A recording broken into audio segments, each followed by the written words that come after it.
Bonjour à toutes et à tous. Aujourd'hui, mercredi 17 mars 2021, c'est avec le tarot de Marseille que j'ai effectué la guidance pour la journée.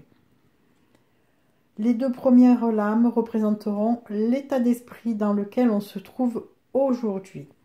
On nous parle de soleil, de papesse, de pape et du diable. Alors, le soleil représente l'état d'esprit jovial, on est d'humeur joyeuse, on est vraiment positif.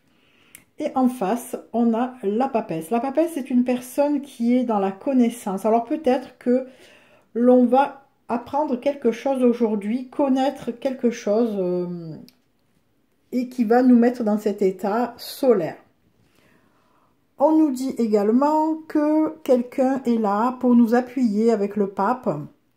Et ça concerne quelque chose d'un petit peu, alors pas tordu, mais ça peut concerner de l'argent, ça peut être quelque chose un petit peu de fourbe. Alors peut-être que l'on attend quelque chose et on va s'appuyer sur une personne influente qui est le pape. Ça peut faire un avocat, ça peut faire quelqu'un, un conseil pour arriver à nos fins sur quelque chose de matériel, pourquoi pas, parce que le diable représente aussi tout ce qui est matériel. Et peut-être que nous apprenons donc une nouvelle plutôt encourageante de ce côté-là. L'orientation pour la troisième lame. Vers quoi on se dirige? Avec le monde, eh bien, on peut tout de suite comprendre que l'on se dirige vers quelque chose de plutôt satisfaisant. Avec les lauriers, c'est la réussite, c'est la victoire, c'est le triomphe. Et avec la lune, c'est quelque chose qui est caché dans l'ombre. Alors peut-être quelque chose à laquelle on ne s'attendait pas. Quelque chose vraiment d'improbable. C'est peut-être vraiment, comment dirais-je, on ne s'y attendait plus quoi en fait. Voilà. Alors, le conseil de l'oracle pour la journée, avec l'arcane sans nom ou la mort, on nous dit de mettre un terme à quelque chose, de fermer une page et pourquoi pas d'en ouvrir une autre. Notamment avec l'ermite, on nous dit de nous recentrer, de faire peut-être une petite méditation, de faire une recherche intérieure, de s'élever spirituellement, pourquoi pas. Avec l'étoile, on nous dit d'être conscient que la chance est avec nous et la roue de la fortune le confirme car on nous dit que la roue est en train de tourner. Les choses qui bloquent, les embûches, on a l'impératrice et l'empereur.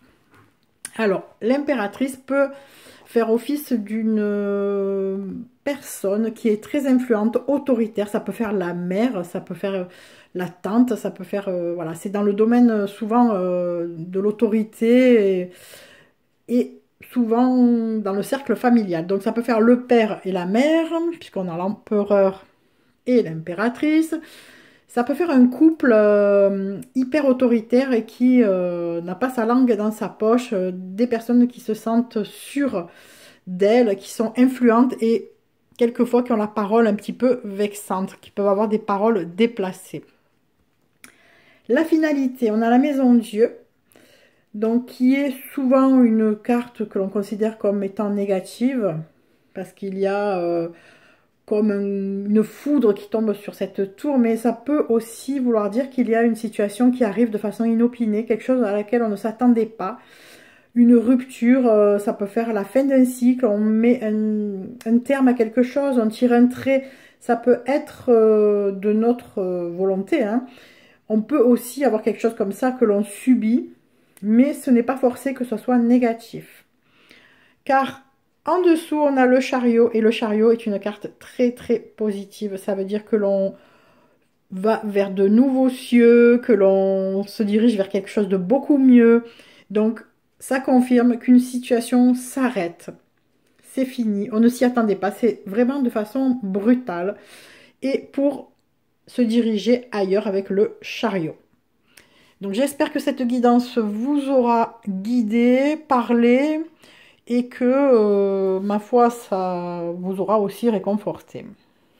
Je vous souhaite une agréable journée et puis je vous donne rendez-vous demain pour une nouvelle guidance. Bisous, bisous.